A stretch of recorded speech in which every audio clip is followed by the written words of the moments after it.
Tyler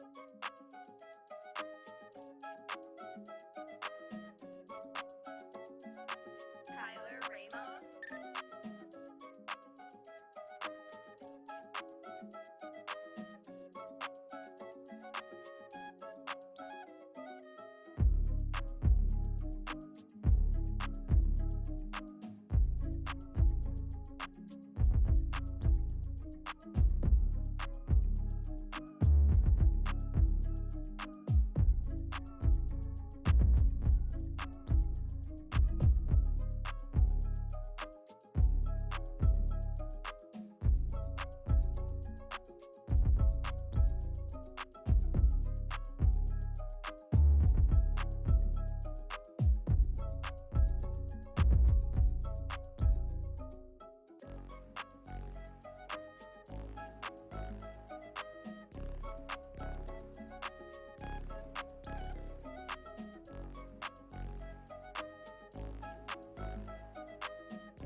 Tyler Ramos.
Tyler Ramos.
Tyler Ramos.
Tyler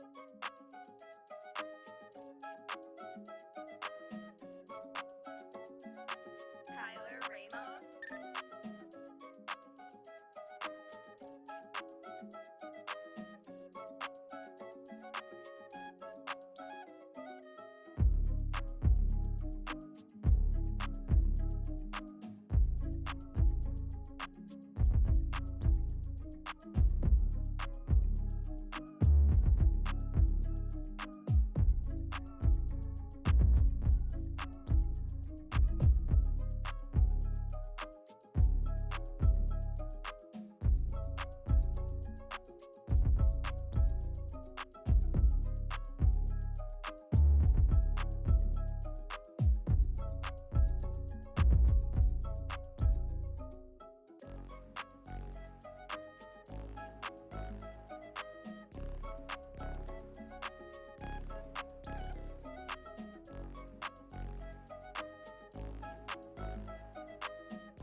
Tyler Ramos.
Tyler Ramos.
Tyler Ramos.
Tyler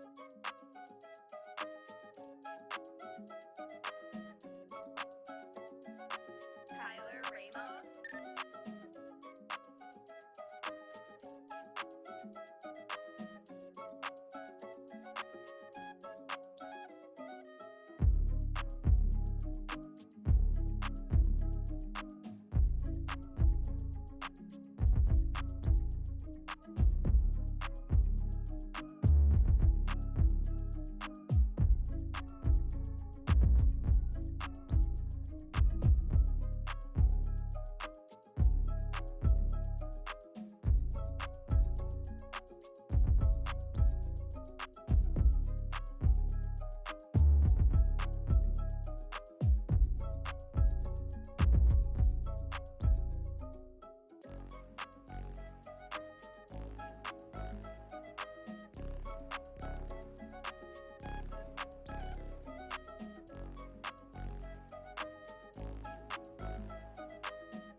Tyler Ramos.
Tyler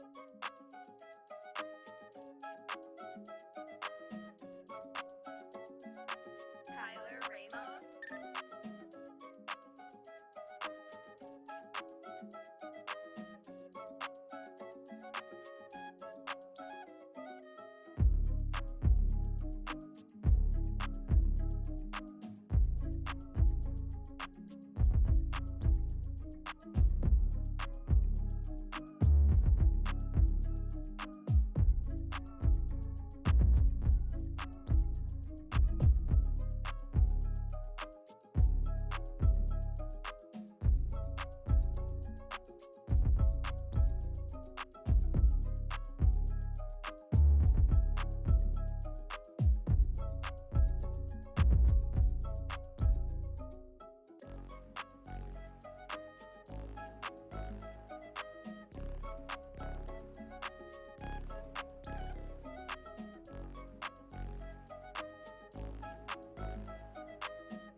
Tyler Ramos.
Here we go, yeah. At the top of the class on a roll, hey. And it's time to run it up, yeah, you know, yeah. Maxed out, put the pedal to the floor, yeah. On a roll, here we go, here we go.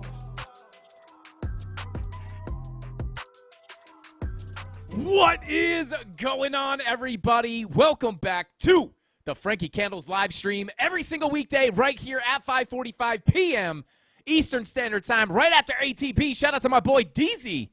Where's my ATP crew at? Let me know in the chat, guys. Guys, I apologize. I don't know what happened. I put the live stream up there, and usually I wait until, I usually run the waiting room for 5 or 10 minutes. But I accidentally just got ahead of myself and just clicked go live, way too soon. So we had the beat up there slapping for you guys.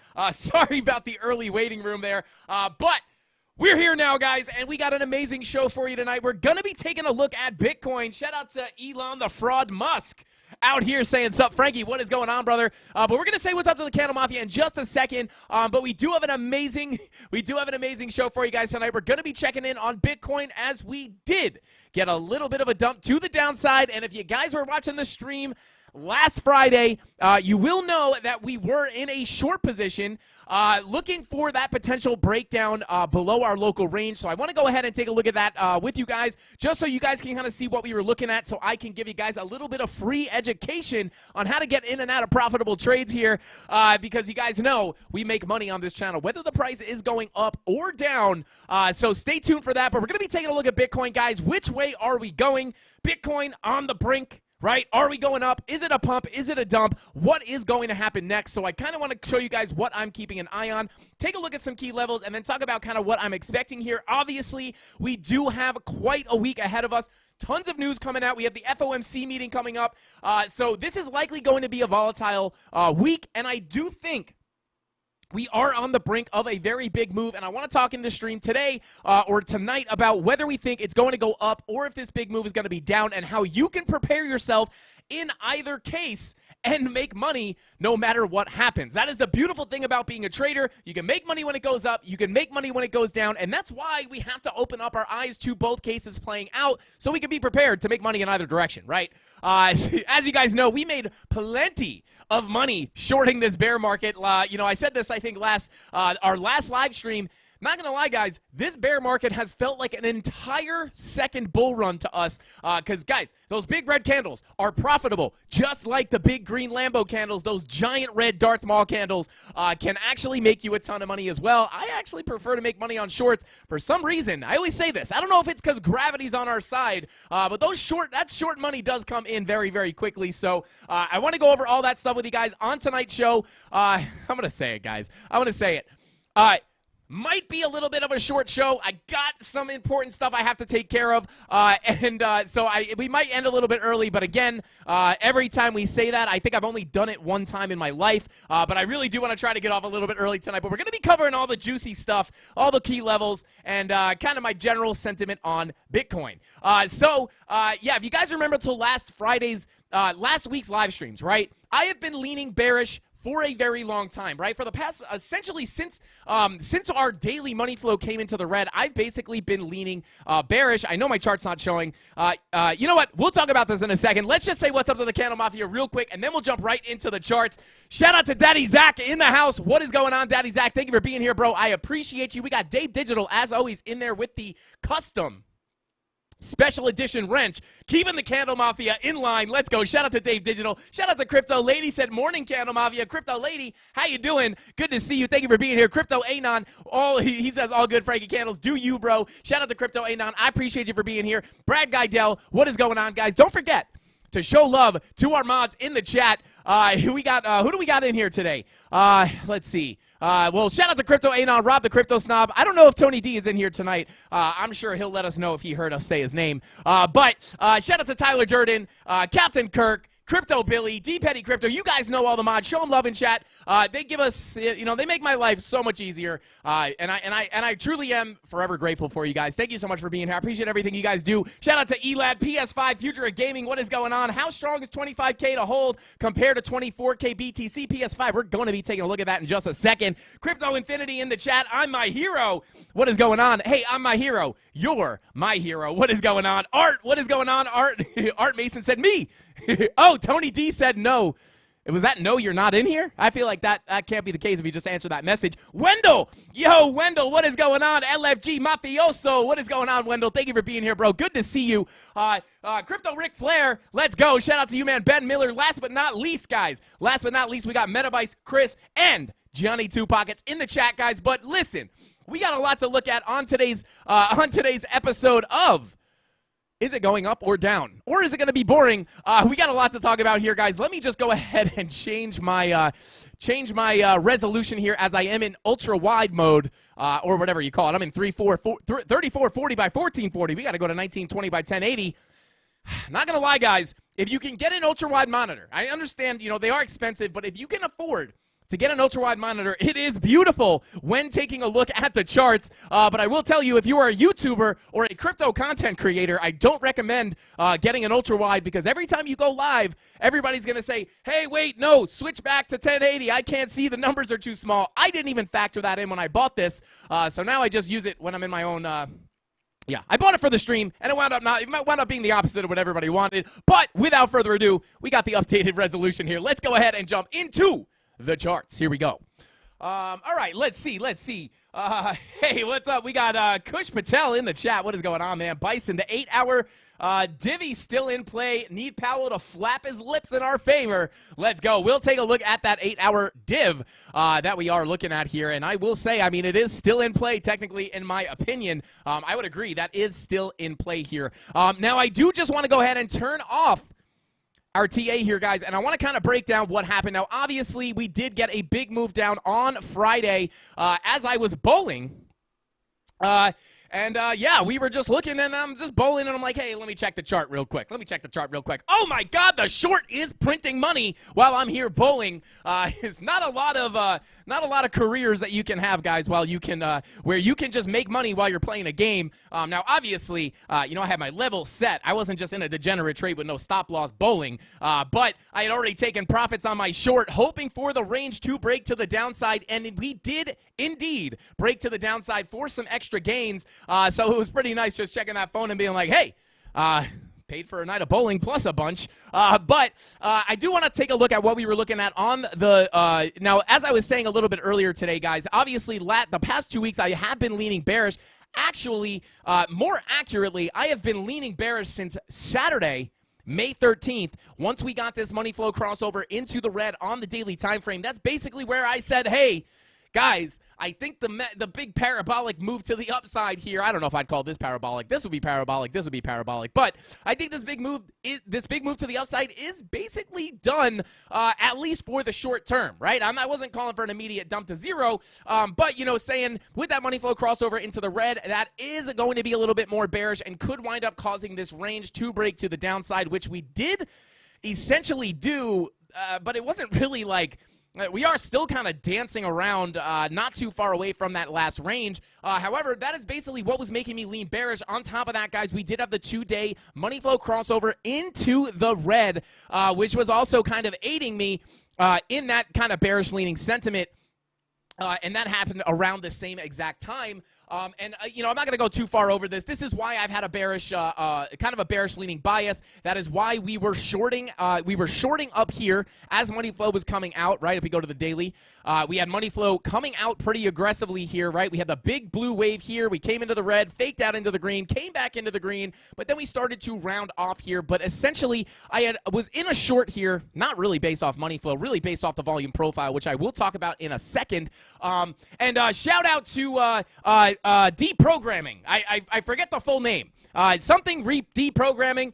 He was saying, hey, your strategy works out so well, man. I really wish I could go back and pull that up. But he was shouting out the volume profiles. He was saying he doesn't even have Market Cipher yet. Hey, deprogramming, if you're still in here, if you could send that message again, I'd love to read it. But I do just want to say, he was talking about how he doesn't even have Market Cipher yet, but he was just looking at the volume profiles and was able to profit off of the strategies that we use on this channel. And it just goes to show, guys, although the indicators can add a lot of confidence and confluence, and they just make things easier to look at and easier to understand, but it just goes to show that you don't necessarily need a super, you don't need an expensive premium indicator to make money. Obviously, it does actually help. Yeah. Anyway, but yeah, you don't need a premium indicator, right? You can make money and be a profitable trader just using free indicators, right? So, with that being said, I do just want to go ahead and take a look here at what we got going on, right? So we were leaning bearish for quite a long time here, and it has worked out in our favor as we have been actually shorting all these lower highs. I'm not going to beat a dead horse here. We talk about this all the time, or at least in the recent past. However, we do have some things popping up that could indicate a short-term bounce, but I don't know if I'm ready to flip completely bullish just yet, and we're going to take a look at some things that we were expecting last week. But again, on Thursday, I believe it was Thursday, I actually did come back a little bit. I was saying, hey, guys, I was very bearish, but now I'm starting to lean a little bit towards the neutral side. And then Friday, I was like, hey, I'm back to bearish. Started feeling a little neutral. Now we're back to bearish. And then we finally did wind up getting that breakdown, right? So let's come on up to the weekly. I kind of want to talk about a few things as you guys know, we have been keeping an eye on that 200-week moving average, right? We talked about this on Friday. We were actually, I don't know why I'm doing this. We were actually looking at the, let me pull it up, 200-week. And this was a big thing, right? This was a big thing that we were looking at to kind of gauge how, if I would flip my my sentiment to more bullish rather than bearish. And a lot of that did lie on holding that 200-week moving average as support, right? And we were actually expecting that move to the downside, but saying, listen, even if we lose that 200-week moving average over the weekend, we could push down, and then we actually will have all day Saturday and part of the day on Sunday to actually have the bulls eat up price and push it back above that moving average and close above the 200-week. Now, we obviously did not wind up getting that. We actually wound up closing that weekly candle below the 200-week, which would be more bearish in my opinion, right? Like, this is a pretty big level that we should hold, right? So the fact that we have closed this weekly candle below here does make me feel a little bit more bearish. Our weekly VWAP, it does look like it actually wound up coming back down here just a little bit, which again would be a little bit more bearish than bullish. But continuing on here, kind of what we were looking for was a potential push down, right? And I had some people on my market update, I think it was on Thursday, where I said, I think that the title was like, are we about to blast off or something like that? And in that video, we were looking at actually the potential of getting pushed down, and we were looking at that potential very bullish signal here on... Let me pull up this fresh chart so I can look at an actual clean price action here. I'm actually going to go ahead and remove all the drawings. But you can see, guys, we were looking at this potentially bullish setup, which we were setting up to potentially put in another drive of bullish divergence on the daily. But in order to get that, guys, we needed to push down and make a lower low, which we did not get, right? We never got that lower low to give us that bullish divergence. The momentum wave came below this previous one back here, invalidating that divergence. And on top of that, we did not close above that 200-week, right? We did not close above the 200-week moving average. And that was kind of the bullish case, right? We were hoping for that push down to give us that lower low, give us the bull dip on the daily, and then have price get pushed back up and hopefully close above the 200-week by Sunday, right? And that was kind of the thing that needed to happen for me to say, hey, maybe this little push down, maybe this little dump is over, and now I'm going to flip bullish and start looking for longs, but we did not get that, which is nice, right? Because it's actually, somewhat of a hint to what direction we may go, because things were looking very confusing at the end of last week, and it is a little bit choppy today as well. But again, that would generally make me lean a little bit more bearish. Money flow on the weekly still not really coming back up. Taking a look at the 5-day, our money flow has just crossed over into the red. Now, again, this is going to be more bearish than bullish. However, you can see it is a little bit confusing here because the 5-day actually looks really bad here of the money flow. However, if you come up to the 4-hour, you're generally coming out with your money flow, and then your 3-day is also coming out with your money flow, but then the 2-day has your money flow kind of coming up, but nothing really too convincing here, right? You're kind of getting rejected a little bit, but you're not really coming up very strong. What I like to see on the money flow, guys, is a strong curve to the upside, right? You can see we are actually inversely curved here. So that is not really what you want to see on money flow. So again, with that 5-day crossover into the red, that would be a little bit more bearish in my opinion, right? Now, it doesn't mean that we're guaranteed to come to the downside, guys. This is just kind of the bearish case. Lost the 200-week moving average, didn't get the bull div, which isn't necessarily a bearish sign, but was just one of the bullish puzzle pieces we were looking for that we didn't get. And then, obviously, money flow crossover on the 5-day, definitely more bearish. And again, that weekly VWAP did come down a little bit. This was curving up a lot nicer last week, right? But now on top of that, guys, I do just kind of want to show you, come down to the daily time frame. Now, we do technically, let me see, do I have let me just make sure I don't have this pulled up somewhere so I don't have to redraw it for no reason. Let's see, bada boom, bada bing. Okay, I do not have it, but I will draw it on this chart here. Now, actually, I'll take a look at the daily. Now, one thing to realize, guys, I am not getting super bearish right now, right? Like, I'm not looking to short this thing to zero, at least right now, right? And that's for a bunch of reasons. Number one, if we go ahead and start looking at some support and resistance, we pull up our macro range here.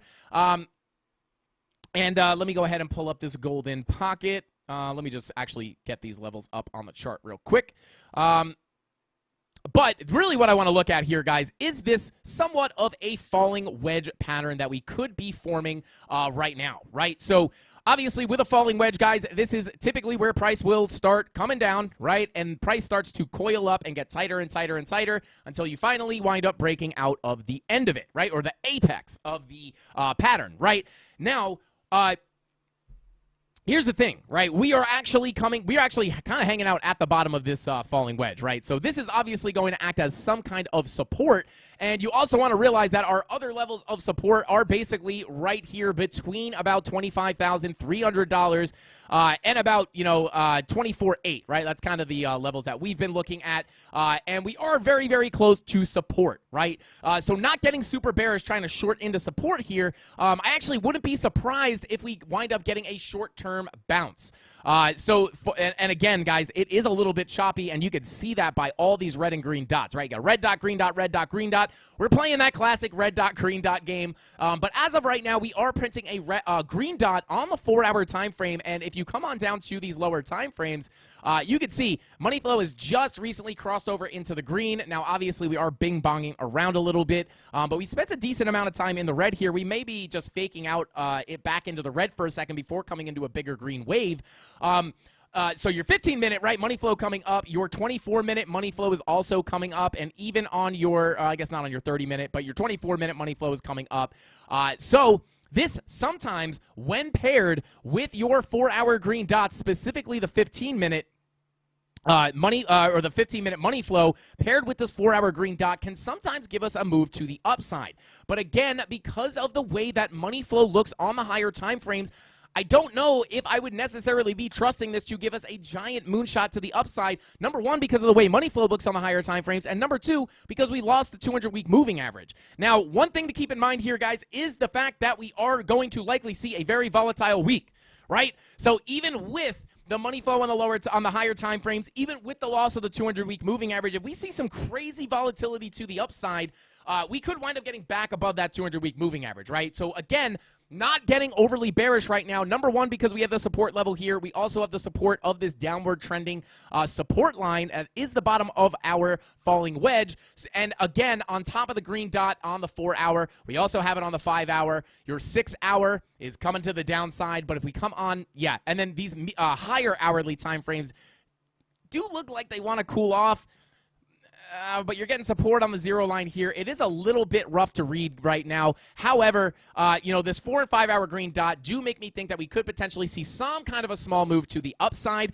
At the most, guys, at the most, I will be looking for this to be a lackluster bounce. Again, keeping the same sentiment that we had right here, right here, right here, right here, and right here, just looking for shorts at the highs to catch the trend to the downside, right?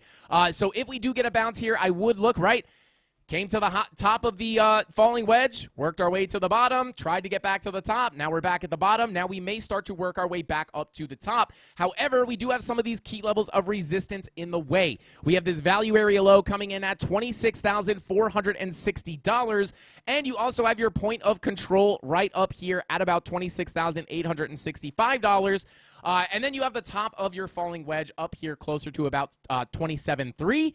And if we pull a local golden pocket, let's pull it from this high to the low, you can see there is a bit of confluence here between your value area low, 786, and your golden pocket. So again, if we get this, continued move up, I will look for a potential rejection at this level, right? Because we expect those lower highs to come in at those golden pocket 786 retracement levels, right? Not blindly shorting these levels, but looking for bearish confirmations to look to get into an entry or look to enter into the trade and ride it to the downside. Now, if we get back above these levels, I will look for a potential move back up to the top of the falling wedge, which is somewhat in confluence with the point of control. It is a little bit higher, but it obviously depends on when you come up. If you attacked that top of the falling wedge right here, you would be spot on with that point of control. But there's really no way to guess how long it's going to take us to get up there if we do.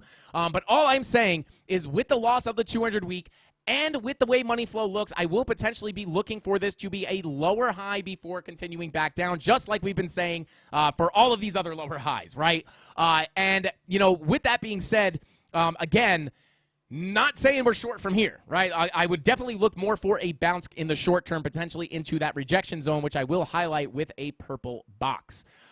So there you go. That's kind of that first major level of resistance we would need to get above. And then if we got above here, it might be a decent sign because if we get all the way back up here, you are now attacking that macro value area low, which is also very close to where the 200-week moving average is. So if we are going to get back above that 200-week moving average, we need to see a push above this level and then flip this to support. And not only will we be getting accepted back into this area of balance, but we will also be seeing a potential flip of resistance to support on the 200-week moving average, which would be more bullish.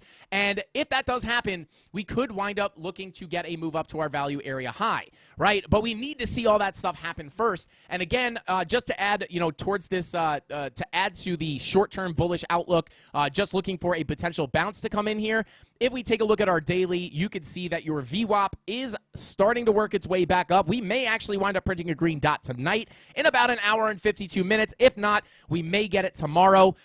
So again, what happened last time? What happened last time we came to the bottom of this falling wedge, right? We came right here, and then we printed a green dot and got to move to the upside, right? Then we printed a red dot, right? And then we moved back to the bottom of the falling wedge. And then we got a bounce, and then we came back down. And now we might wind up printing a green dot down here, which, again, isn't impossible to bring us back into the range. This would be a little bit more, this is what I need to see. I need to get above this value area low to start flipping longer-term bullish, right? Because that'll get us back above the 200-week moving average, as well as accepted back into this area of balance. And once you flip this level to support, the next likely place for the next likely spot for price to go, other than the point of control, is going to be the value area high.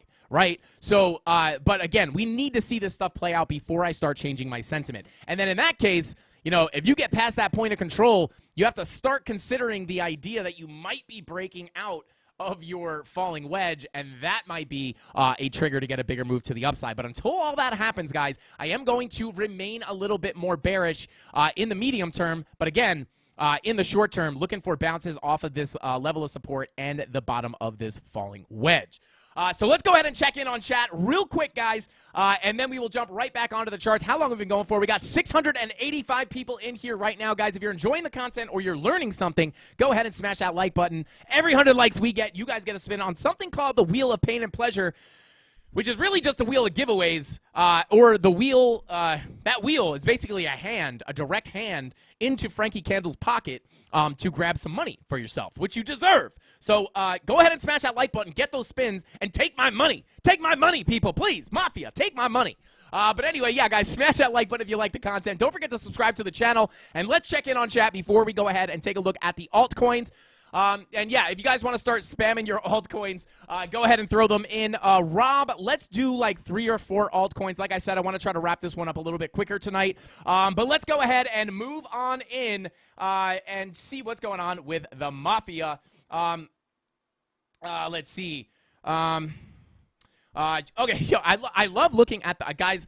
I have to hide the chat. I appreciate the mods for hiding any potential hate, but I always got to read them. I always unhide them and read them because we actually don't hate the haters. We embrace the haters because I used to be a hater, right? So I know what it's like. If you're a hater, like you're probably struggling. You are struggling. I know you are. If you I don't think there's really anybody in here hating. Talk about this all the time.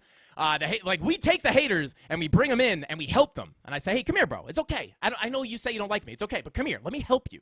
You're struggling. I know you are. You wouldn't be sitting here wasting your time hating if you were doing well, right? Like the best saying I ever heard, you'll never meet a hater doing better than you. And that's the absolute fact. And when I was a hater, all the people I hated on were doing much better than me. And it's really cringy to think back that I thought like that.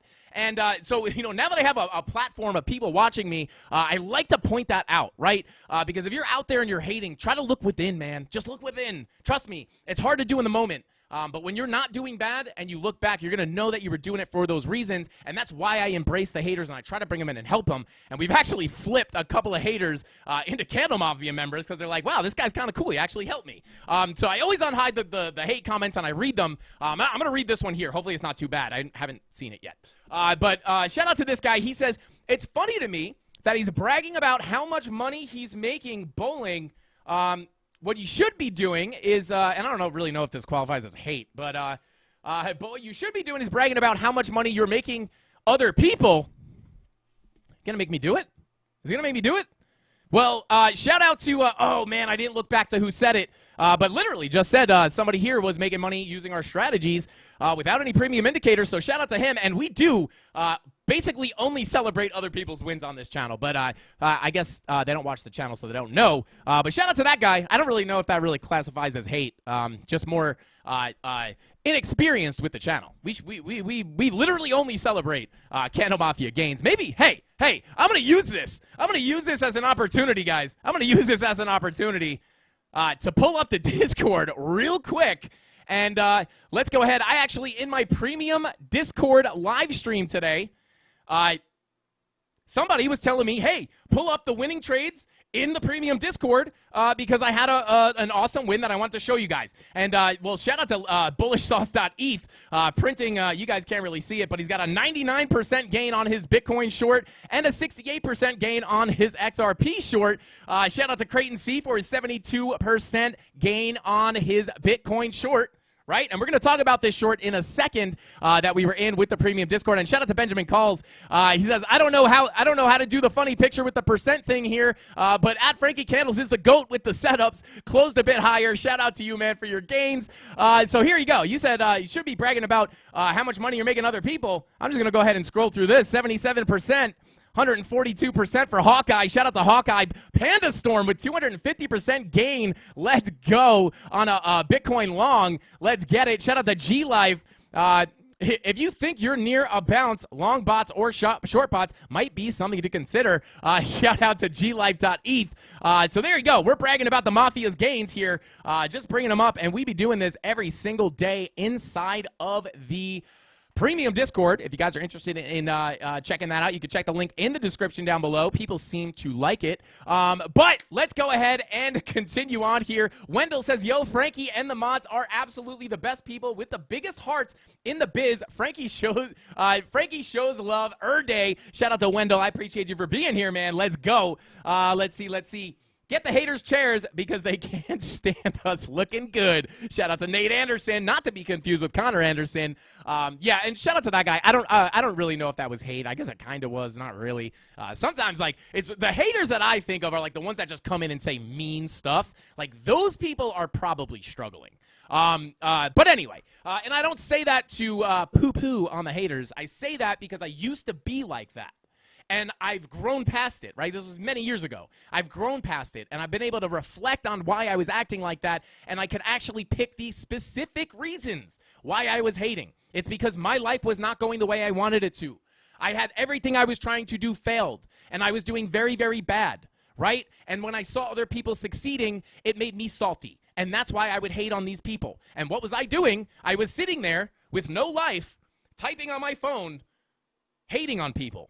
Think about and I am hating on myself. Think about the type of people that spend time on their phone just looking to go hate on people. Like, that was sad. I was a sad person. That was pathetic of me, right? So yeah, but it doesn't make me a bad person, right? I learned why I hated myself, which is why I was hating on the people doing well. So, and then someone told me recently, they were like, hey man, if you ever get a lot of hate on YouTube, just understand you'll never meet a hater doing better than you. And I was like, yeah, everyone I ever hated on when I was a hater was doing better than me. That's why I hated on him, right? So, so just remember that, guys, and hopefully you can learn from that a little bit of, now you know, life advice with Frankie Candles. But anyway, guys, let's go ahead and continue. Smasher, hey guys, shout out to Tony D. Actually, I think we should make this a poll before we're going to jump right back in the charts right now, but I do want to make a new poll here. This one is very important. The bearish or bullish poll was about 50-50. Oh, I pinned Rewire deprogrammed his chat. He said, bro, this strategy is so on point. I don't have market cipher yet. I'm using the volume profiles on TradingView though. Thank you so much, Frankie. Shout out to Rewire deprogramming. Shout out to you, man. I didn't realize I pinned that. But guys, please respond to this poll. I'm gonna throw this in and then we're gonna jump right back into the charts. Let's see. And shout out to Tony D. for putting this in there, because you literally made me think of this. This is not my idea. This is Tony D's idea. But here you go. Smash your pass on the like button.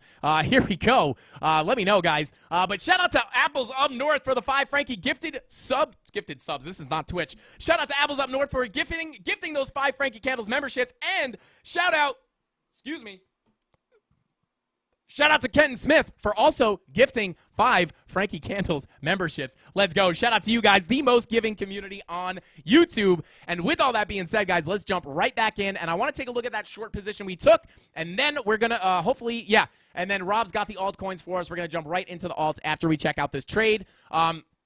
Because I want to kind of talk to you guys about this was a simple trade, right? This is not this wasn't some kind of crazy trade based off of like all these super advanced things, right? This is a this was our basic trading strategy that I teach for free every single day on this live stream, played out perfectly, right? And you all know that strategy is heavily based off of the volume profile. So I want to go ahead and just go over this really, really quickly. And we kind of covered it on Friday, but it actually wound up breaking down even more. But I just want to go ahead and cover this with you guys because if you ever see this pop up on the chart, it might be time to start looking for a potential trade, right? Not financial advice, but this is basically what we do. We find the sideways ranges. We wait for price to approach the high or the low, and then we look for triggers. I'm going to name this system, guys. This is like, I don't know. This is the first time I thought about naming it, but I think I'm going to name it just to make it simpler and easier to understand and at least like claim some kind of system here. But you find your key levels. We use the volume profile for that. It's easy. You find the sideways range, right? I don't want to say it's easy, but you find the sideways range. You pull your volume profile. The volume profile spawns these key levels. You have a value area high, a point of control, and a value area low. These are your key levels.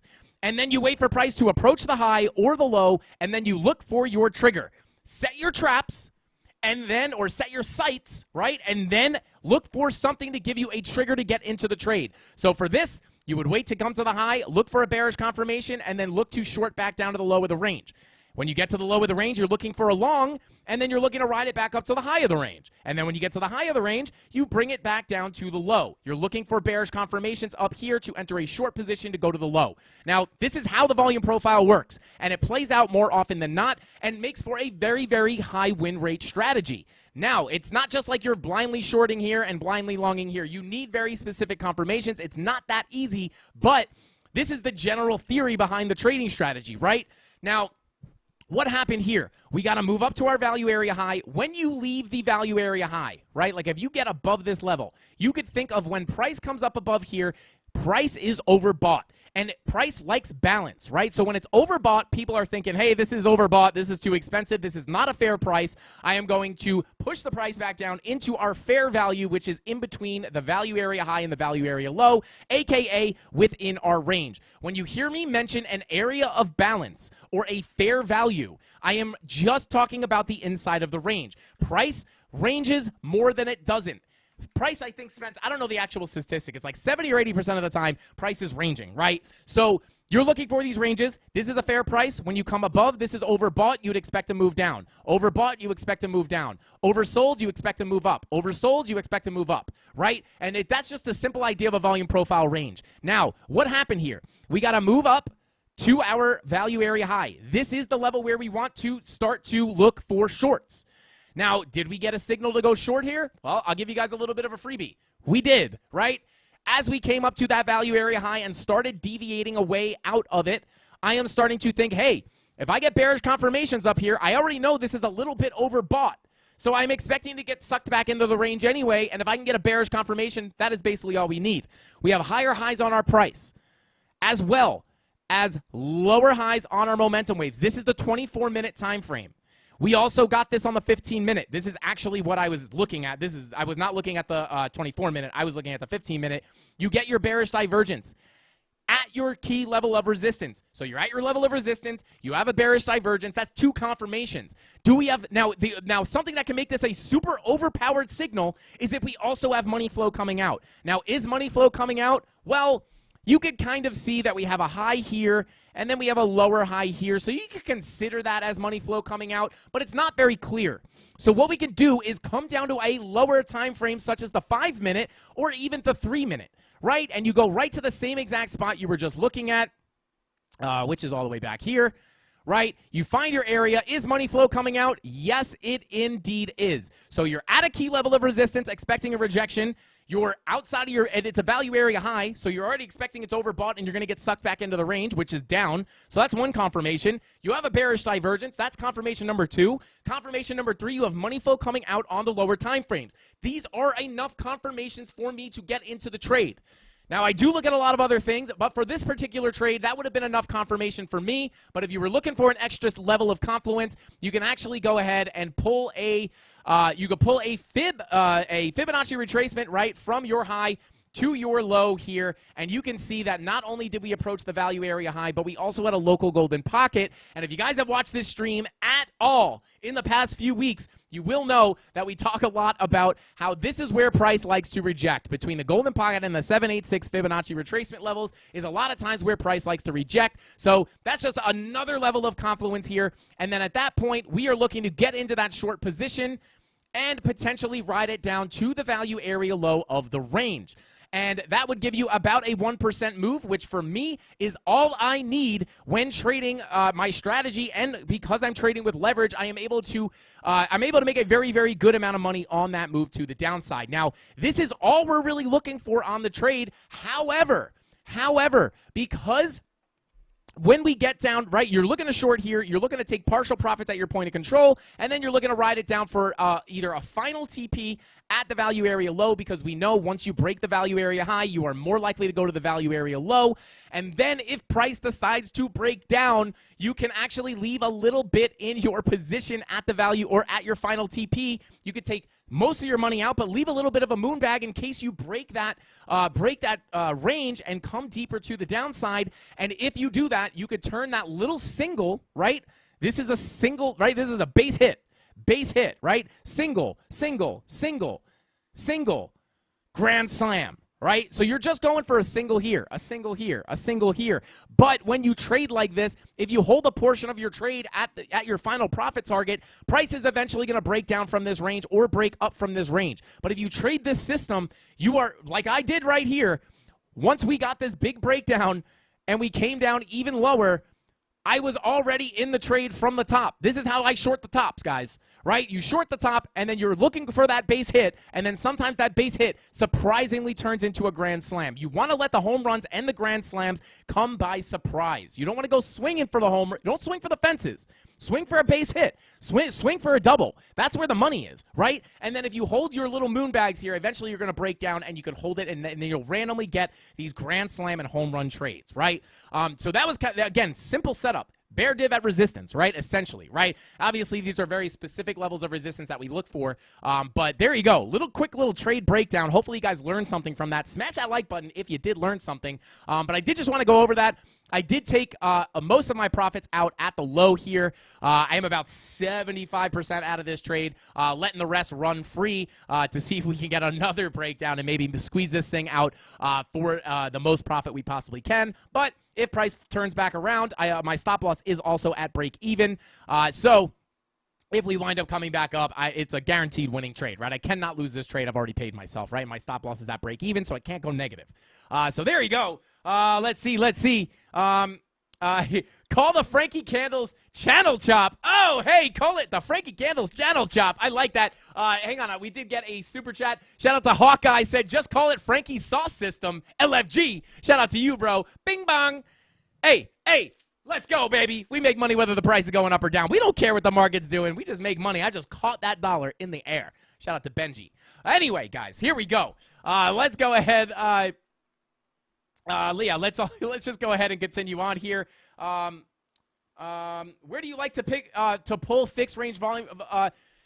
Shout out to Death Burka and shout out to Benjamin Call. Said never marry your position or else you'll lose half your money or more very quickly. Shout out to Benjamin. That is definitely a very, very good point. But Death Burka says, where do you like to pull your fixed range volume profiles and what time frames?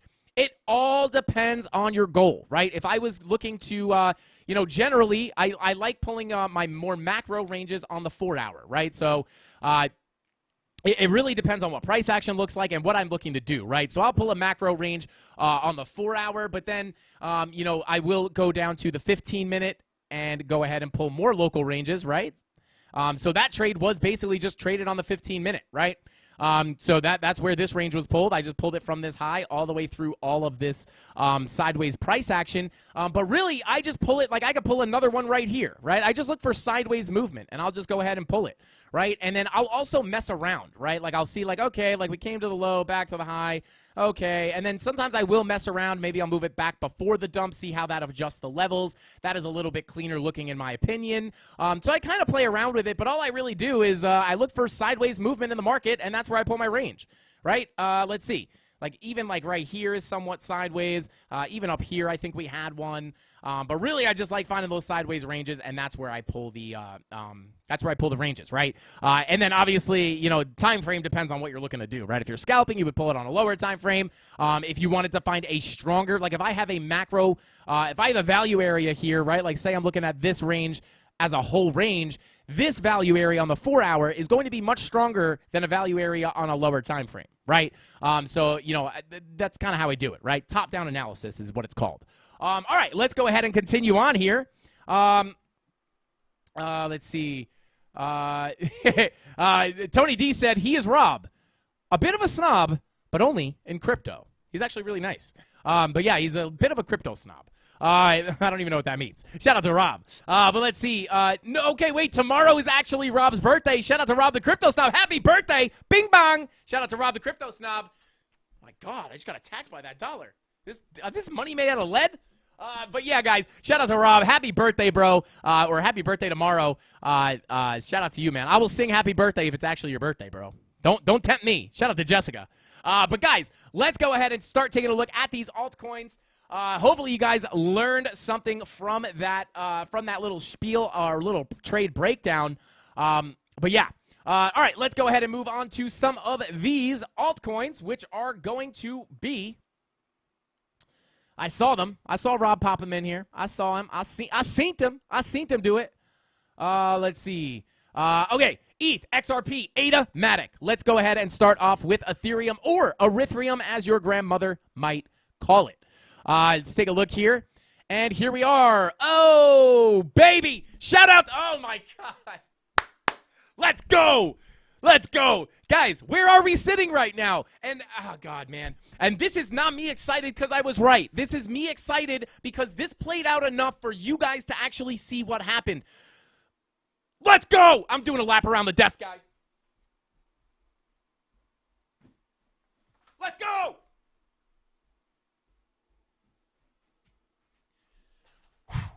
I'm on one today, guys. I'm on one today. Guys, where is price? Where is price? It's at 1740. It's at 1740. What is at 1740? It's the value area low. Shout out to everybody who was in the live streams yesterday or last week. Where is price, guys?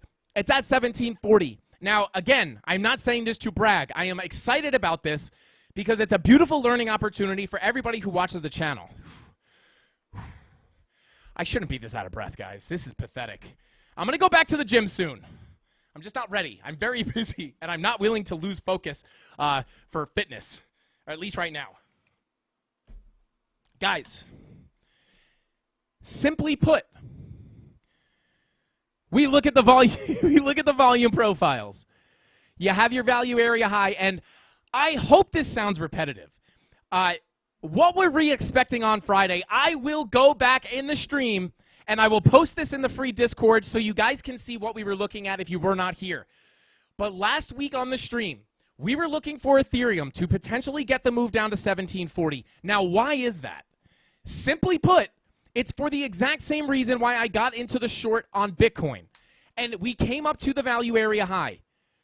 We rejected that value area high and then came back up to test a local golden pocket, and we got to move down to the POC. Now, where is this? Tuesday, Wednesday, Friday. So we were right up here getting a bounce on the gold on the POC on Friday. And we were saying, hey, I'm expecting price to potentially come down to 1740. And why is that? Because we rejected the value area high. And once you reject the value area high, you are expecting to come down to your point of control and then eventually looking to get a move down to your value area low. And that is exactly what happened. Now, it is messy. Price is messy. You came up here, but we always say that. Price is messy, but you're still expecting to come down to the value area low, which is coming in at 1740, and that is the exact reason I was looking at that level. Not because I looked at the chart and I said, $1,740 seems really cheap for Ethereum. I think we bounce there. I think I think some people do that, right? Like they're just like, I think we'll hold 1,600. It seems to be that's why I don't know. I'm very chart based. I don't know how other people make estimates on where they're going to find support if you're not looking at the chart. I'm not saying they can't do that. I'm just saying I don't know how they do it. I wish they would teach me, right? Like when someone says, I think we'll hold 1,700, it's a psychological level, sure. It's, maybe that you can think that, but like, I don't know I don't know how people like make these estimates not looking at the chart. Again, not saying you can't do that. I just would love to know how they do it because that would be helpful for me. And this is just, I'm a very chart focused person, right? So this is kind of like the only way I really think, but guys, we got to the 1740, right? And I'm not going to lie. I felt pretty crazy, right? Because everyone I feel like was expecting oh my God, shout out to Crypto Billy. Crypto Billy gifting the 20 Frankie Candles memberships. You get a membership. You get a membership. You get a membership. You get a membership. You get like $700. Shout out to Crypto Billy. If you were here, brother, I would just hand this straight to you, man. Shout out to Crypto Billy for gifting those memberships. Everybody in the chat now has a green name, or at least almost everybody. Shout out to everybody who just got a membership. Crypto Billy, you are an absolute menace. Billy, did I answer your text message? I don't know if I ever hit send on my message. Crypto Billy, I think I answered you. If I did not answer your text message, Billy, I'm going to answer you right after the show. Oh my God, I don't remember if I answered him. Shout out to Crypto Billy. We love you, bro. I can't believe everybody just got a membership. That is crazy. 20 memberships. That is not cheap, guys. Show Crypto Billy some love in the chat. Absolutely insane. Shout out to you, man. But guys, that's the magic of the volume profiles, right? I'm going to come down to a lower time frame. You reject the high, you're expecting to come to the POC, and then the low. And what happened? Reject the high, come to the POC, big bounce, come back down, right to 1740. And I am not predicting this stuff because I'm magical, or I'm a wizard, or I'm a magician, or I am predicting this stuff. I am showing you how I predict this stuff so you could do it too. I am not magical. I am a normal person like you are, right? I even sometimes stick the microphone in my mouth by accident. I'm totally normal, guys. I'm just a normal person like you, right? Like I'm not some kind of mathematician, or I think people get overwhelmed with TA. Right? And I show you guys how I find this stuff because I want you to find it as well, and you can. You don't need any fancy stuff. You can be a profitable trader by using these strategies. Not financial advice. Trading is risky, especially with leverage. But that's how and again, like it doesn't happen right away, right? We were calling for that all the way back here. Hey, we rejected here. We're probably going back down to 1740 at some point. And if it doesn't happen the next day, I think a lot of people get antsy. But look, it took 11 days for that to play out, but it happened, right? Sometimes it's a game of patience. So shout out to Ethereum, did exactly what we wanted it to do. Again, not because of me, because of what we teach on the channel. And you guys can see this too. Again, I never want this to come off like I'm bragging. We get excited over it, sure, but not because I was right. Like I'm showing you exactly how to do this, and that's the whole point of this channel, right? So shout out to anybody who saw us looking at this stuff. I will post that clip in the Discord, in the free Discord, right after the stream. Just so you guys can see how this stuff works. Now, where are we going now? Well, taking a look, we're at the value area low, right? So already I'm not getting super bearish, right? Because I would expect support at the value area low. What happened last time we were here? Came to the value area low, up to the POC, bing bong, right up to the value area high. Now, this was brutal. This took some time. This took 17 days, right? So that took a long time to play out, but it would have played out, right? This is what we're looking for. I would be looking for longs, right? At the value area low, just traditionally, right? This is what we're looking for at support, right? You want to look for longs at support and shorts at resistance. And there's no divergence here, to be 100% honest, on your regular candles. You don't even really have it on your Heikinashi candles. Shout out to SB, says, how was your early trading journey? I'll get into that in a second. There was a lot of losing money involved, I'll tell you that much. But I will get into that in just a second. Shout out to Benjamin Call, says, it's confirmed. Frankie has a magic crystal ball. It's called the volume profile. Shout out to Benjamin Calls. There it is, baby. And that's what I mean, guys. I'm not here to gatekeep or say that I'm the only one that can do this and I'm the best, right? I don't want to talk down any, my skills or anything like that. But I just want to kind of, and it's not easy, right? It takes time to understand this stuff. And just so you guys know, that's not going to play out 100% of the time, right? And it takes a long time for, like, it takes a long time to understand this, right? Because a lot of times you could get support on the POC and then move out to the upside, right? So it takes a long time to understand how price plays out. And you start to kind of get a knack for, like, when price is going to fake you out, or, like, when a pattern might not break out. And you could do that, really the only way to do that is through experience and hours, and just hours of looking at price action. I'll tell you this right now, guys. If you want to know my secret sauce, my real secret sauce to trading and just technical analysis in general, and I'm not really even trolling here. You guys probably won't like this. I mean, some people might not like this answer because I feel like a lot of people get into trading to get rich quick, and that's just not how it works. But the real secret sauce to trading, guys, is right here. It's in the bar replay mode. It really is, because you can go ahead and click bar replay mode and go all the way back to whenever you want, and you can go ahead and play through price action forever, for hours. And I can't tell you how many hours were spent. This was one of the biggest things. And shout out Benjamin Coles. Thank you so much for that super chat, by the way. I've read it, but I don't think I thanked you. Thank you very much. I appreciate you for real. But that's not a small super chat either. It was $20. Shout out to you, man. I really do appreciate you. But a lot of my 10,000 hours, they say the 10,000. You put 10,000 to become an expert. You have to spend 10,000 hours to just hammering at your craft, right?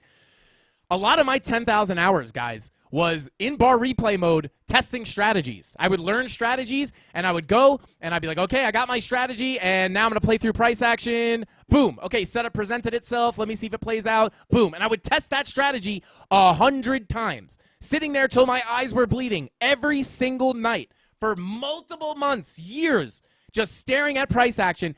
And that is honestly the biggest thing that helped me with really just understanding how the market moves, is just watching hours of actual price action go by.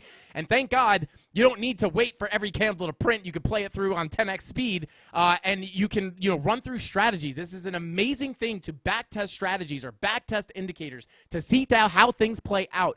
Like, a lot of the time, like, a lot of the nuances that are the real key to trading, guys, happens with the you have to learn how to, like, see how price finesses, right? Like, a lot of times, you guys know, like right here, I don't know if this is back in, we're looking at 2019, right? So I didn't even have my channel in 2019, but I was trading, right? So, but really what I want to talk about here is you could see money flow was in the red, and then we came up into the blue, right?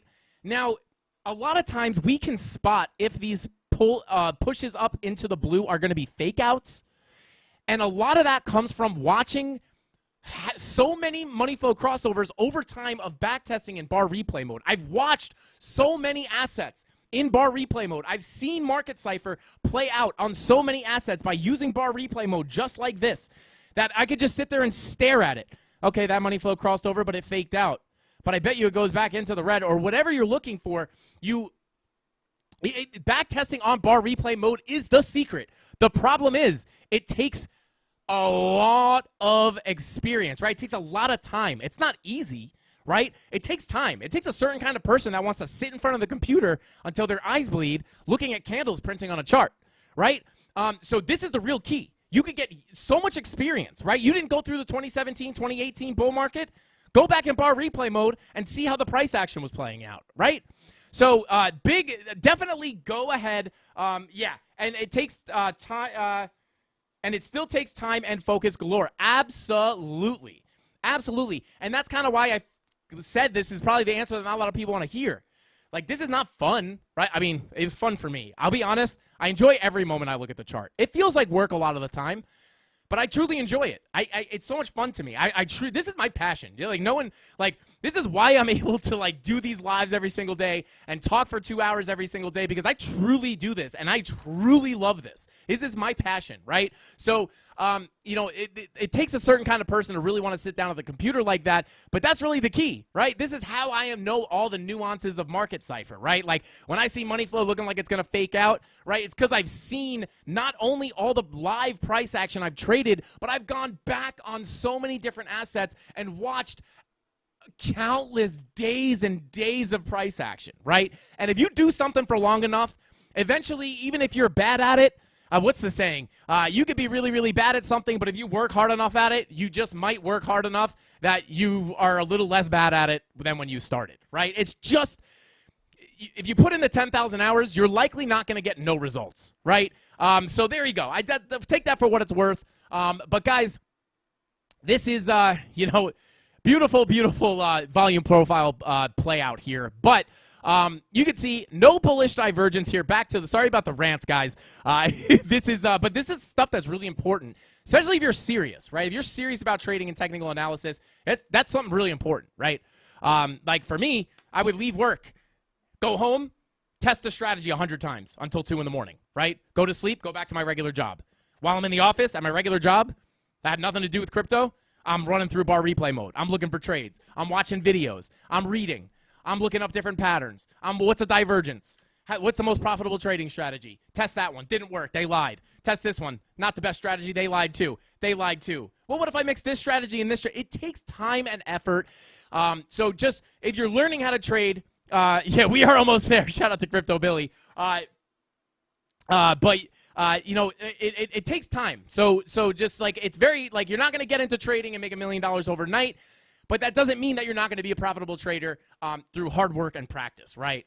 But anyway, back to the TA, guys. What is going on with Ethereum? No bullish divergence here on the 4-hour, but we are getting a green dot at the value area low. Let's see if we can find any kind of signal to go long here.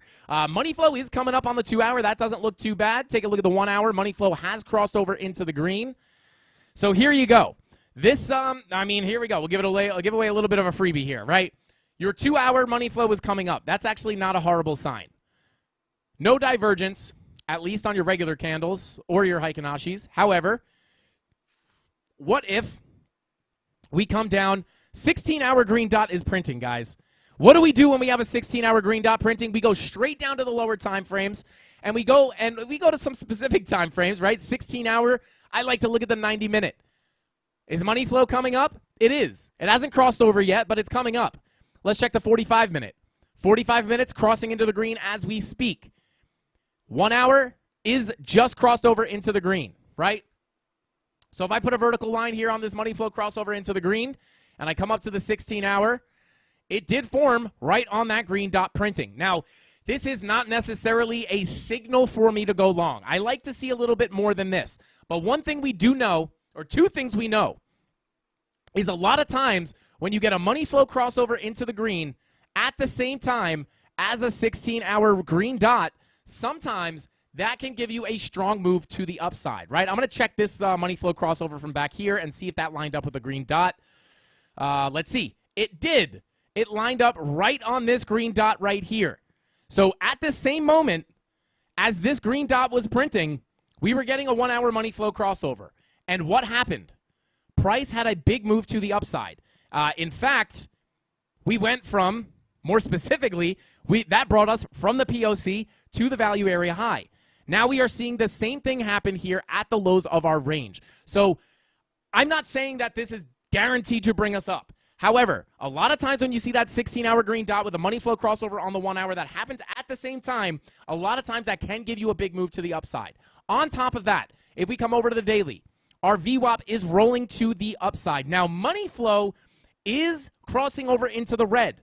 So that would indicate that the downtrend may be continuing here. However, between the 16-hour and the 1 hour green dot, obviously, especially with this green dot looking to potentially print in the next day or two on the daily, we can expect a potential bounce here and a move to the upside. But because of the way money flow looks on the daily with that money flow crossover into the red, I would expect it to be a lackluster bounce before rolling back over to the downside.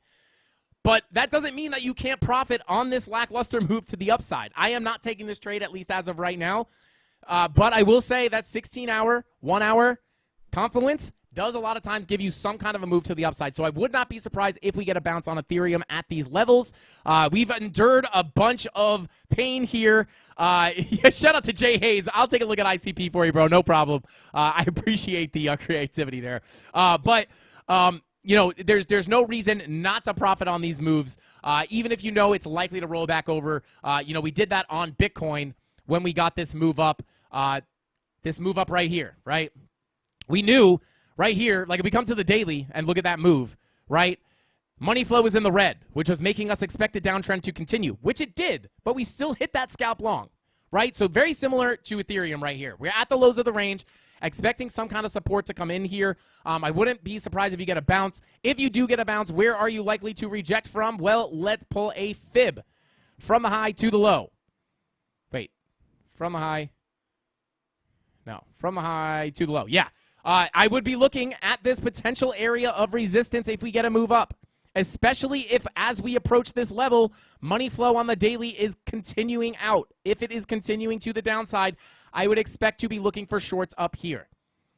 But again, at the lows of our range, I would expect some kind of a bounce here, especially with the 4-hour green dot.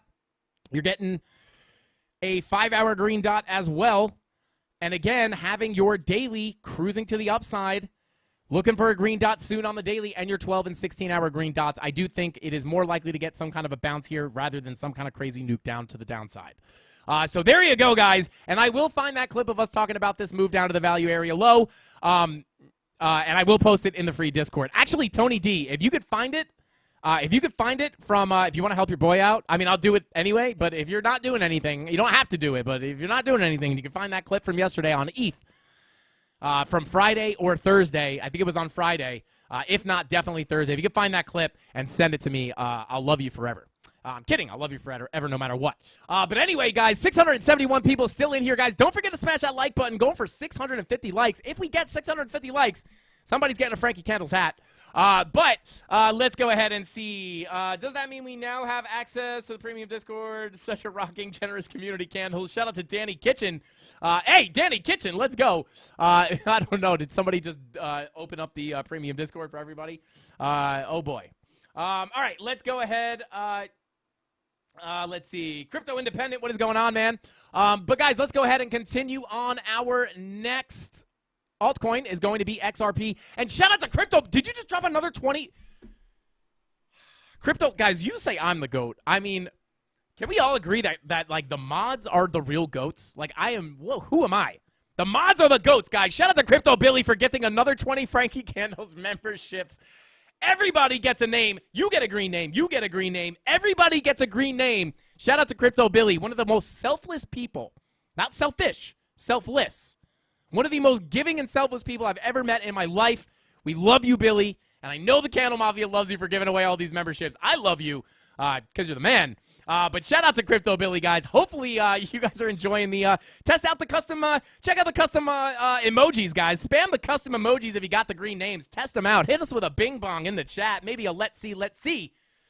Or if Dave's still in here, with that being said, shout out to Wick589 or let's see. But anyway, guys, let's go ahead and continue on. Here come the bing bongs. Green names all around. Let's go.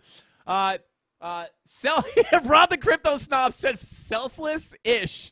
Shout out to Rob.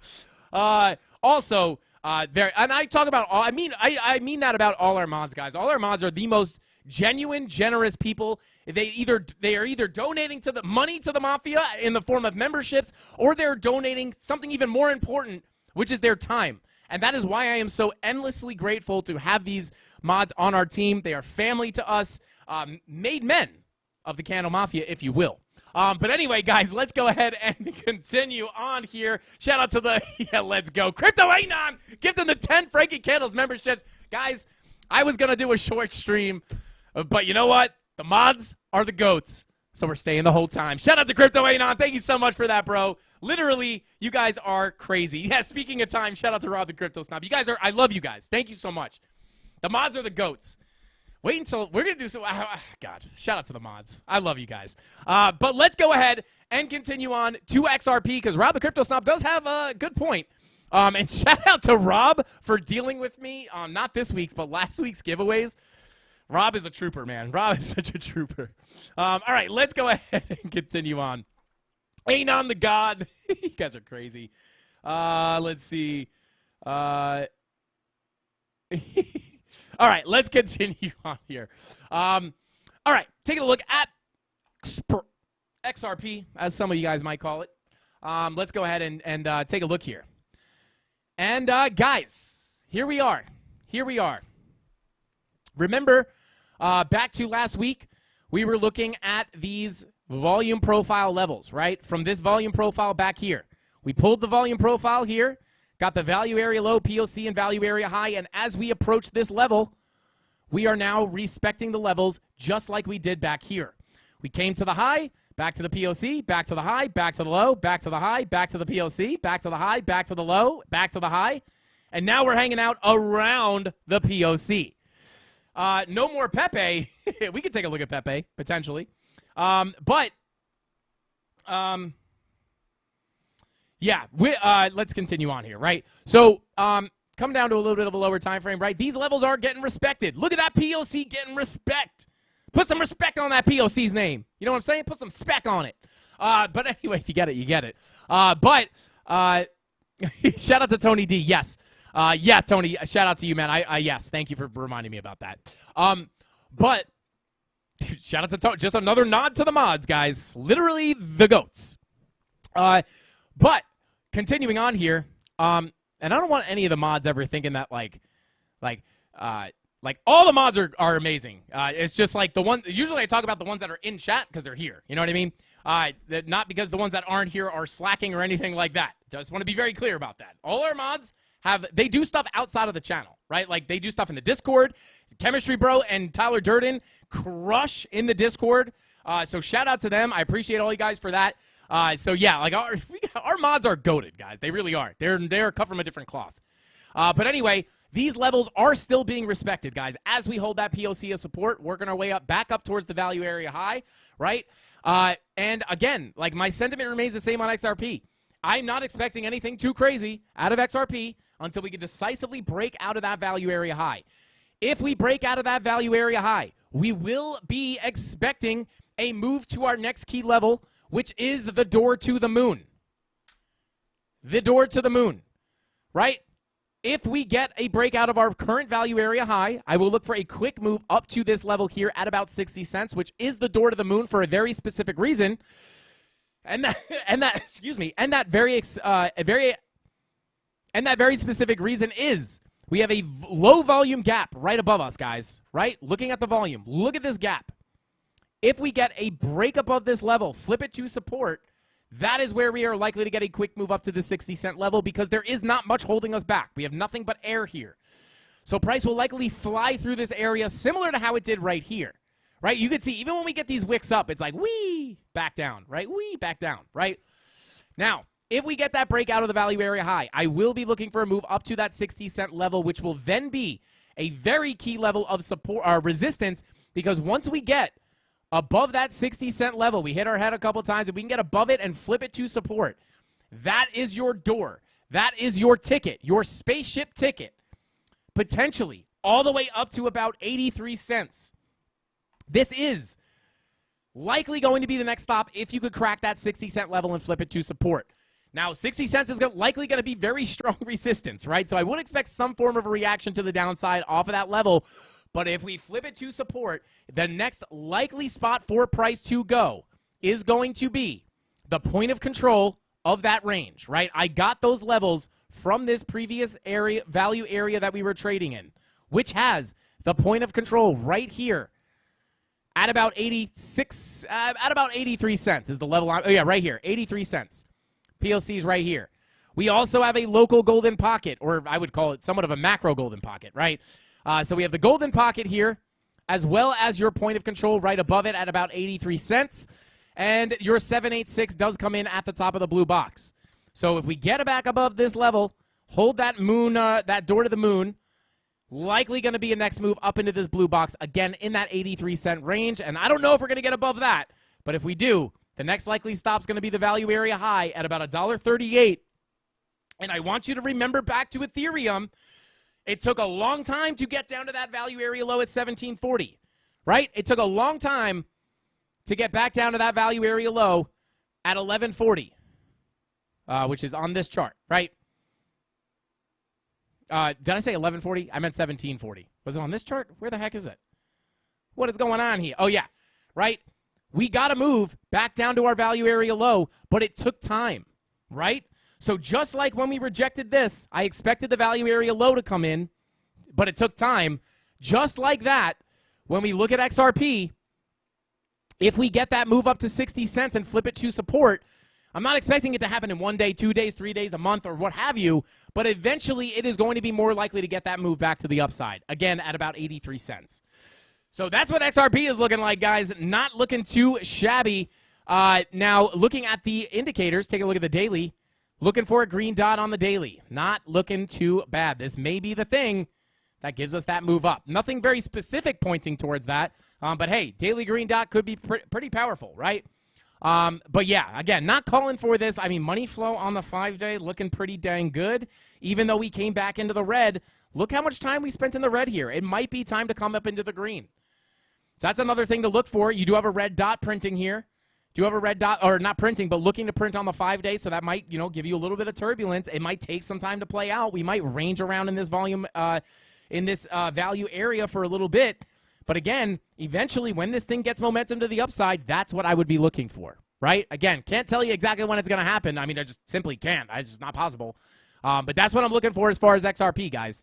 Shout out to the XRP army. Let's go. All right. Yeah, Tony D said, Frank, early stream. Also Frank. Still here, 2 hours later. But anyway, guys, I don't know. I don't even know. I feel like I'm the boy who cried wolf now. But anyway, continuing on. Let's see. Frankie, I think we should go an hour overtime each time you say you're leaving early. Oh, my God. I would be in a lot of trouble, Dave. Shout out to Dave. Shout out to V-Slim in the chat. What's up, V-Slim? Good to see you, bro. But yeah, man, yeah, I would be in pretty bad shape if that were the case. But guys, let's take a look at ADA, which just recently died. ADA died, guys. I actually don't even like saying those words because I know TJ has a pup, and her name is Ada. I don't even like saying those words in the same sentence. But talking about Cardano died, guys. Cardano is, yikes. All the way down to 22 cents. Nice little bounce. Nice little bounce out of here. Not looking too, that bounce is not looking too bad. But let's see. Yeah, shout out to Leon. Shout out to you, man. He said, can we vote for Frankie to be the new SEC chair? You're a security. You're a security. You're a security. But anyway, Jay Hayes, we will take a look at ICP. I got ICUP, Frankie. Shout out to you, bro. The creativity's out of it, out of this world. But yeah, okay. Let's take a look here, right? Obviously, Cardano lost the range and absolutely nuked to the floor. Absolutely nuked to the floor. However, yeah, whew. Take a look at the weekly. Yeah, weekly. Oh, God, man, this thing got destroyed. Listen, daily green dot printing. This is somewhat of a good sign. Yeah, I would look. I'm going to pull. Let me just bear with me while I pull these levels, guys, real quick. Boom. I would watch this level. This is a previous value area high. If you hold above this level, let me pull up the VPVR real quick. Yeah. Daily green dot. Check out the lower time frames. Money flow coming out on your 45-minute. Coming up on your 90-minute, though. I would watch for this 90-minute money flow crossover. If you're going to get another bigger bounce out of Cardano, I would look for a money flow crossover into the green. MF crossover pump. So here we go, right? If you get that money flow crossover, I would look for price to potentially get a move to the upside. Zooming out a bit, if you take a look at the volume, we don't have the biggest gap, right? Like, I mean, it's a pretty big gap, right? We got a big gap, right? This is a pretty decent gap. However, you do have some levels in here, right? You got this level right here that we're hitting our head on right now. But if you break above that, price is likely going to hunt out the next high volume node, which if I zoom out again, you can see is right here, right? Or right here more specifically, right? And that is getting in closer to the 31-cent range, right? So I would look for that. Daily green dot. You also, I would look for the daily green dot. You're also looking for a 2-day green dot. But if you get that 90-minute money flow crossover, just like that 16-hour 1 hour money flow crossover, 16-hour green dot, 1 hour money flow crossover, just like that same strategy, you could do the same thing with the daily and the 90-minute, or the daily and the 1 hour sometimes. Even sometimes the daily and the 2 hour, right? And your 2 hour money flow is also coming up. So between the 90-minute and the 2 hour money flow coming up, I will be looking for a potential, bigger move to the upside, potentially bringing you back up to this high volume node at about 31 cents. I would look at this value area low, because obviously this was strong support on the way down, so you would expect to hit your head on this. It's also the start of your shelf of volume, right? We talk about the shelves of volume. Let me put that level back there, right? This is a high volume node. This is a high volume node. This is a low volume node, but this is your shelf, right? Where that high volume begins, that wall. Think of it as a wall, right? Or a shelf or a cliff. That is likely going to give you some resistance as well, right? And then if we could try to find some confluence between these levels that we just drew and some local golden pockets. Let's pull it from this wick to the bottom and see if we can get some confluence. Well, look at that. That level that we just drew is right in between a 786 golden pocket Fibonacci retracement level. Boom. So I will be looking at this purple box. If we do get a bigger move up, we are likely going to see some resistance within that purple box. So there you go. There's Cardano, green dot printing. I would look for a potential further bounce to come in here. All right, let's see. Let's continue on here. Hey, cool. I got candle emojis. Shout out to Omnipresent Divergence. Hey, speaking of divergences, guys, let me show you something pretty cool here. Guys. Shout out to Lux Algo. Guys, Lux Algo did just give us an update on a new premium oscillator, which, again, speaking of divergences, will mark out divergences for you. Let me go ahead and pull it up here. It is called the Lux Algo Matrix Premium.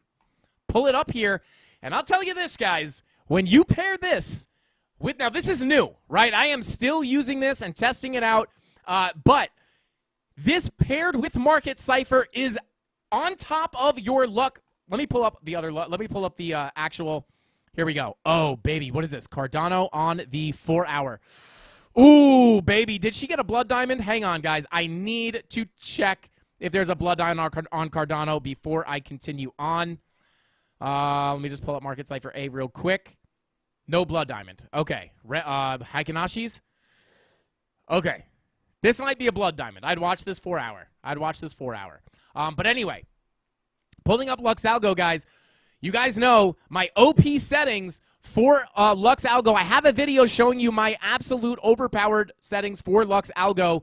And you can see here, not only is this purple box, this is part of the settings, right? Not only is this purple box a golden pocket 786 Fibonacci retracement level and a value area low in the middle, but we also have our smart trail coming in right at that level. And you guys know those lower highs love to come in at not only the Fibonacci retracement levels, but also they like to come in at that smart trail. And when you can get confluence between the smart trail and your Fibonacci levels, sometimes it makes for a great level of confluence.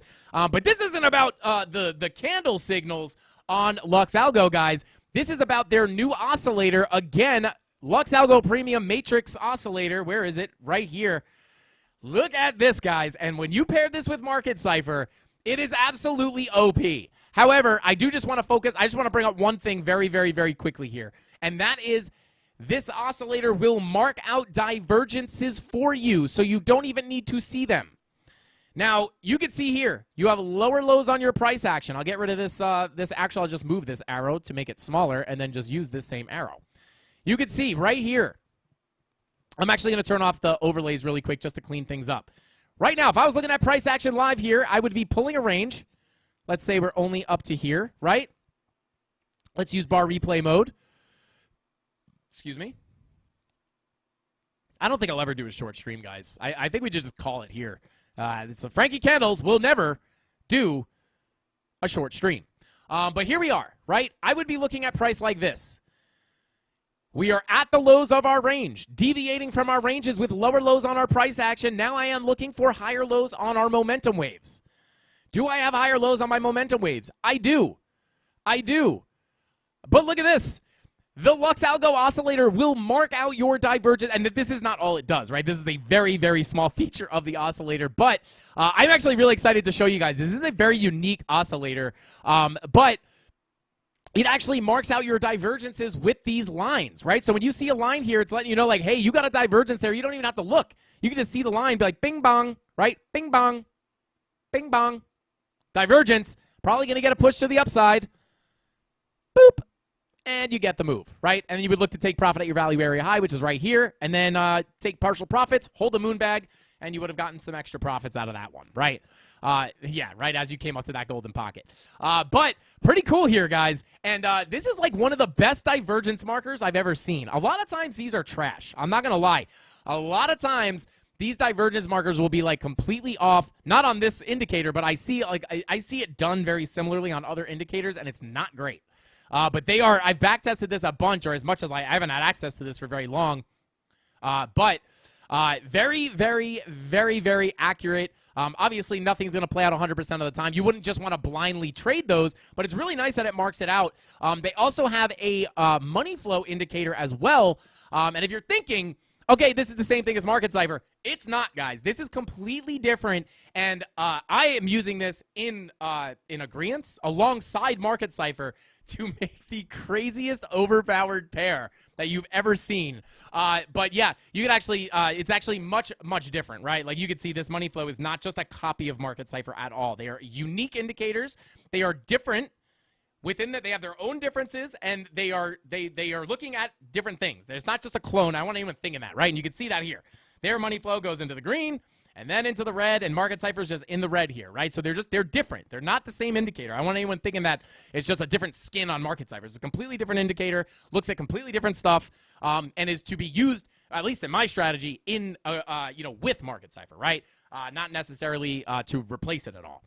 But very, very cool, guys. I just recently got access to this, so I've been playing around with it a lot. I really like it. It's super cool. And again, when you pair it with Market Cipher, it's OP.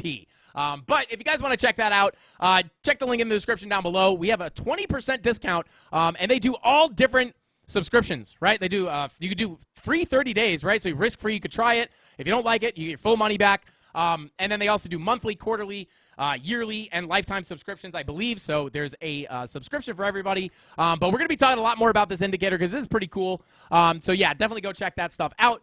In the link in the description down below. Shout out to the Thesis himself. Said Gala sitting at its local value area high resistance. However, we are at the door to a 7.48% volume gap back up to the back to the previous value area low, expecting another retest of the POC. Shout out to Thesis himself.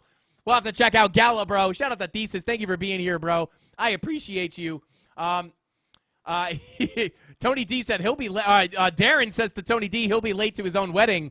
Darren, if you're talking about me, you're right. Shout out to Darren. Let's see. Yeah, shout out to Omnipresent Divergence. Said so much to learn, but can't wait. So keen to learn more. Shout out to you, Omnipresent. We appreciate you for being here. And hey, your Omnipresent Divergence. Maybe you want to look at some of these automatically populating divergence indicators. But yeah, we're going to be checking into more of that coming up very soon, guys. Very excited about that. But let's go ahead and continue on here with the TA as we are running out of time, guys. But, you know, it's Monday. We got a lot to talk about. So that's what I look for on ADA, right? We got the green dot printing. Not looking too shabby. ADA to $20 by the end of 2025. Shout out to Sunny. Hey, I'll take it. I'll take it. I actually don't hold ADA. I have ADA, right? But it's actually a smaller holding of mine, to be honest. Not because I don't like it, just because you can only buy so much of everything, right? You got to pick your favorites, and then, you know. But, yeah. Yeah, shout out to Scuba Steve in the chat. Shout out to you, man. Above the value area high for XRP. Yeah. Oh, hey, are we? Not quite. Not quite. You might be looking at a different exchange. Levels might come in a little differently. But there's ADA, guys. I am going to actually just fly through ICP really quickly because I forget who was asking for it. Jay Hayes, I think, was asking for ICP. And here we go. I'll just go ahead and clear this TA and start all over. Yeah, I'll ICP. Okay, let's take a look here. Let's take a look. And shout out to Thesis for popping in, bro. Thank you for that super chat, man. I appreciate you. All right, let's see. Bada boom, bada bing. All right, so taking a look here. Yeah, we are deviating out of the value area. Take a look at the 2-day. No divergence or anything. But you do have the slightest little 4-hour divergence that didn't really give you too much. This is interesting. Let's take a look at the daily, right? Daily green dot is printing. So, yeah, we're getting the green dot on a lot of this stuff. So, again, a short-term bounce would not be unlikely here, guys. But, yeah, sorry, I got lost in chat there for a second, guys. Green dot printing on the daily. What is our 90-minute money flow or 1-hour money flow is in the green? 90-minute crossing into the green. I'll be honest. I would wait for this red dot on the 90-minute, right? Here we go. Here we go. Here we go. This is what I would look for. I'm not saying I would get into the trade based off of this. I'm just saying this is what I would look for. Let's go ahead and pull it to, yeah, okay. So these are the levels I would take for ICP. Right? You got your value area low, your POC, and your value area high. Right? I would wait for a potential pullback for the for that VWAP crossing to the downside. So I'd wait for the red dot on the 90-minute.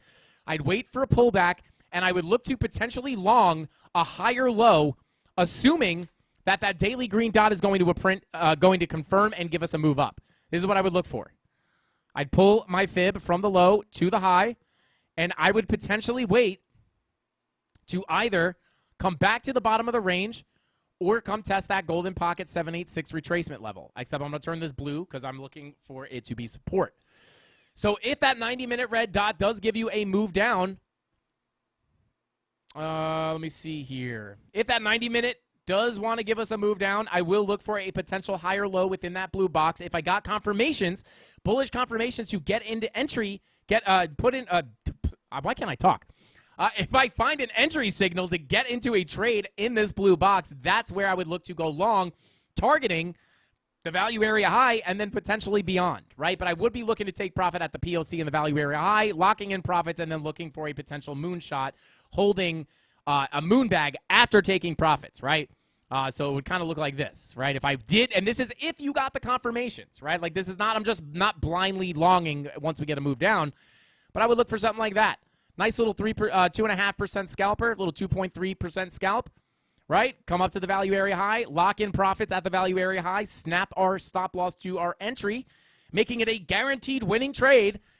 And then if price comes back down and stops you out, cool, you won the trade. And if price takes off, find support on the value area high, and gets a big move to the upside through this, what I know is a low volume gap because of the way these candles look, but we can confirm it by pulling up the visible range volume profile. Look at that, massive gap, right? I knew that because there were massive dumping candles here, which obviously are likely to create, not obviously, which are likely to create a gap, which they did. And if we flip this to support, it's likely going to be a pretty quick move through that low volume gap. I mean, honestly, probably your next, you might hit some turbulence up here at about $4. So that's what I'd look for on ICP. Shout out to whoever asked for that. I forgot who it was. All right, let's see. I love it. Yo, shout out to Omnipresent Divergence, said, just taking it all in. The lingo is full on. Blood diamond to the moon. I'll suss it out fast. Shout out to Omnipresent Divergence. You're funny, man. You made me laugh.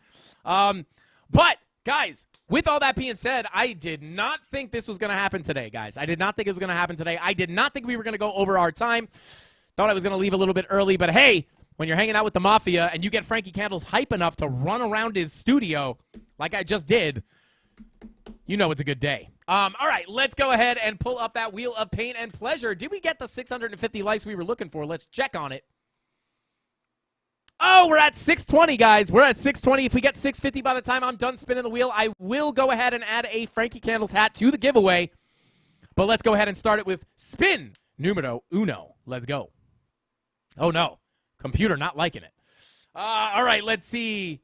Where's Crypto Cucumber? Shout out to Crypto Cucumber.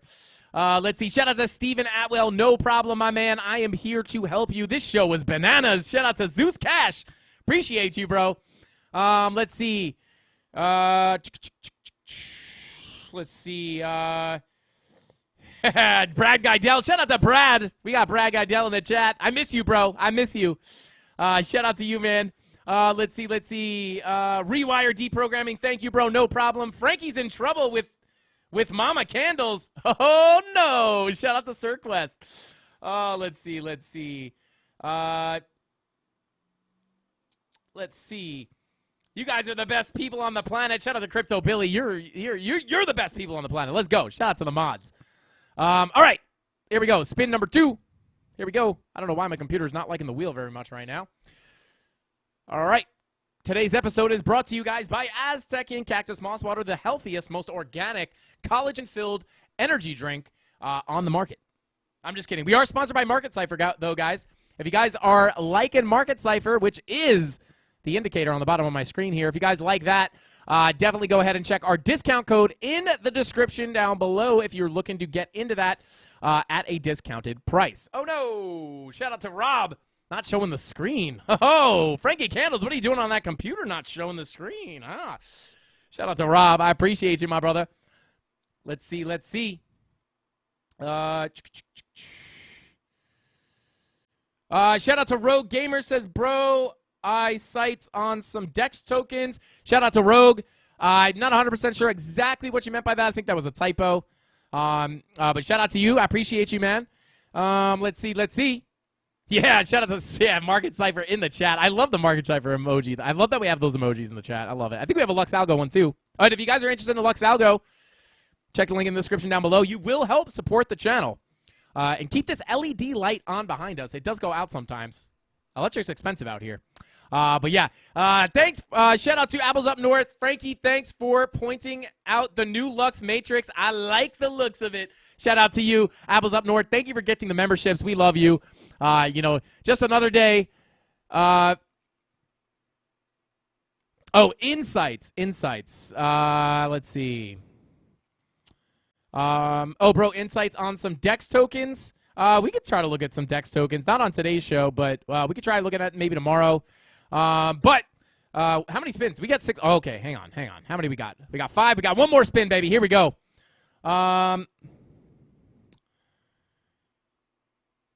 Ooh. Hey, shout out to Selby Exchange, says, Moon is moving into Taurus, the bull, on the 13th tomorrow. This is bullish for Bitcoin.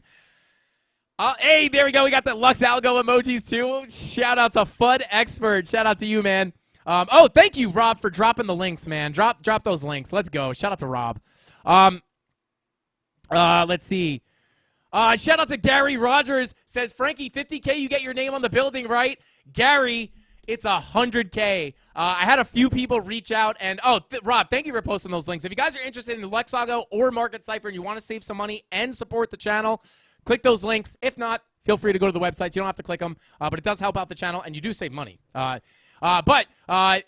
I had a bunch of people say, yo, you're almost at 50K, name on the building. It's 100K. 50K was the channel that was the next target on the channel, right? Like, we were trying to beat everybody out, and 50K was the next channel we had to beat, and we are about to get there. But yeah, it is first channel to 100K. But in the bull run, hopefully, we'll get up there super quick. All right, let's see. All right, there we go. How many did we get out of the 6 spins? Didn't get the 650. So close. 1, 2, 3, 4, 5 out of 6 giveaways. Not too bad if you ask me. That's a pretty good hit rate, even for a trading strategy. But guys, with all that being said, that's all the time I got for tonight's live stream. I appreciate every single one of you guys from the bottom of my heart for spending your precious time with us today. Hopefully you guys found some insight. Again, look for those short-term bounces to come in as we have the daily VWAP coming up, not only on Ethereum, but also Bitcoin. I'm actually just pulling the chart up real quick here to check the daily to see. Yeah, we got 39 minutes to print that next daily candle. Look for that green dot to print on the daily for Bitcoin. And if we do, I will expect a short-term move up for Bitcoin. But again, until that money flow shapes up, I will expect it to be a lackluster bounce before it rolls over and comes back to the downside. And with all that being said, guys, that's all the time I got for tonight's live stream. I will see you here, same place, same time, tomorrow, 5:45 p.m. Eastern Standard Time, right after ATB. Dave. That's right. Shout out to my boy DZ. Shout out to Dave Digital and the Candle Mafia. I appreciate all of you guys. I'll see you here tomorrow. Same place, same time. That's all I got. Frankie Candles out. Bing bong.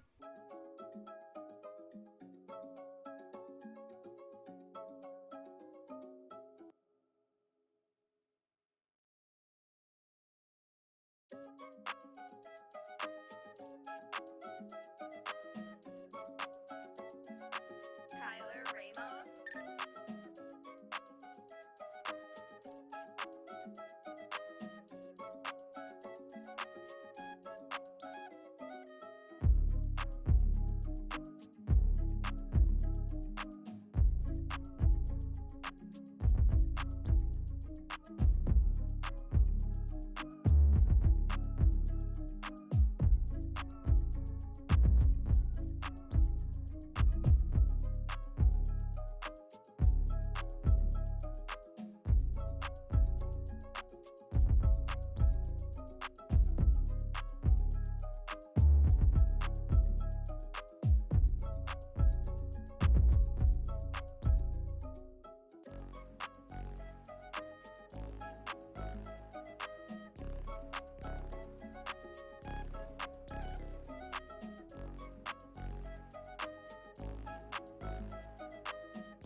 Hold up. Julio said I pop up at the end of my shows like the Marvel credits? I never pop up after my show. This is the first time I've ever done it. I only did it because Julio said something. Shout out to Julio. I'm just kidding. You guys know we got the Frankie fakeouts. Guys, I just bit my tongue so hard. I was on the phone with Mrs. Candles. She called me. She's like, where are you? We were supposed to, do the thing. I'm not going to put my personal life out there. But anyway, she was yelling at me like, where are you? And I was like, I don't know. And then I bit my tongue, and then I accidentally hung up on her. If you're watching this, that was an accident, honey. I got to go, guys. I'm going to get in trouble. Asa pasta. I love you all. Bing bong.